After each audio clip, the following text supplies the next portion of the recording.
la réforme de retraite qui arrive.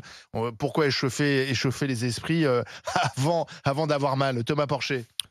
Je ne suis pas surpris et on le savait depuis le début que Macron allait faire des économies sur l'assurance chômage. On le savait. Je veux dire, dès 2017, c'est 2017 quand même. Faut voir Macron qui arrivait, qui était normalement le programme de la flexi-sécurité. Je libéralise le marché du travail et je fais de la sécurité pour les chômeurs. Pourquoi je fais de la sécurité pour les chômeurs? Parce que j'offre des prestations chômage aux démissionnaires et aux auto-entrepreneurs. L'ubérisation, vous vous en souvenez, c'est ce qu'il avait promis. Mais il vous disait qu'il faisait ça tout en faisant 10 milliards d'économies sur l'assurance chômage. Comment tu peux offrir des prestations chômage à des démissionnaires tous les 5 ans et aux auto-entrepreneurs si tu fais 10 milliards d'économies? Eh bien, tu es obligé de baisser les prestations chômage aux chômeurs ou les durées de prestations. Et c'est exactement ce qui s'est passé.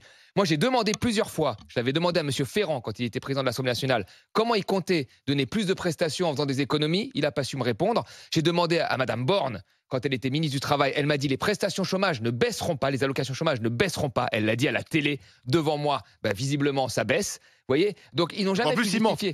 Mais non, mais la réalité des faits, c'est qu'ils veulent faire des économies. Comment on fait des économies? Bon, ben, on fait des usines à gaz comme ça. Mais le but. C'est une usine à gaz? Mais attendez, mais 6% de chômage. Mais déjà, dans tous les pays où il y a 6% de chômage, dans tous les pays développés où il y a 6 ou 5% de chômage, c'était le cas des États-Unis, en fait, qu'est-ce qui se passe? C'est pas parce qu'il y a plus d'emplois, plus d'activités, c'est qu'il y a beaucoup de radiation. Il y a beaucoup de radiation. Quand Trump a été élu, en faisant sa politique sur les perdants de la mondialisation, donc on est dans des endroits, la ceinture rouillée, où il y avait l'équivalent du nord de la France, il n'y avait plus d'usines, et qui leur disait « America is back ».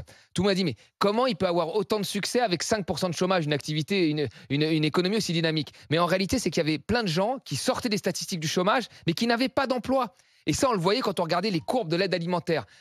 Pendant des décennies, les courbes du chômage et de l'aide alimentaire étaient corrélées. Quand il y avait plus de chômage, il y avait plus d'aide alimentaire. Et là, il y avait une décorrélation. C'est-à-dire qu'il y avait un chômage très faible, mais une aide alimentaire énorme. Ça veut dire que tous les radiés allaient à l'aide alimentaire. C'est ça qu'il veut, Macron. Macron, il va finir son quinquennat. Il aura ses 5% de chômage parce qu'il aura tellement radié. Il pourra vous dire, regardez les amis, je suis le premier président à avoir atteint 5% de chômage. Il aura radié plein de gens. Et en même temps, les mecs qu'il aura radiés, ils toucheront rien. Ils seront dans la nature comme ça. Et voilà quoi. Alors attention, parce que 6%, j'ai regardé, j'ai vérifié, on n'a pas connu ça en France depuis plus de 40 ans. 6% de chômage. On a toujours eu un chômage de masse en France. Est-ce que c'est vrai? Tu ne le connais pas, sauf quand tu truques le chiffre, comme je viens de te le dire.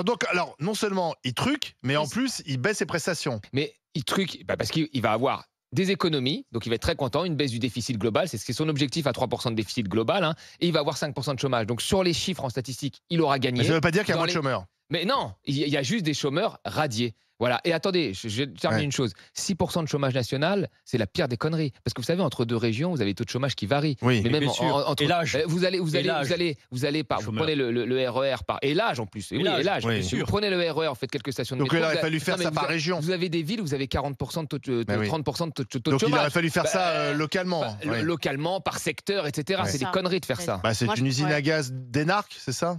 Oh, c'est des gens qui sont déconnectés de la réalité, qui regardent que des stats, qui ne vont plus. Sarah Salman. Je pense.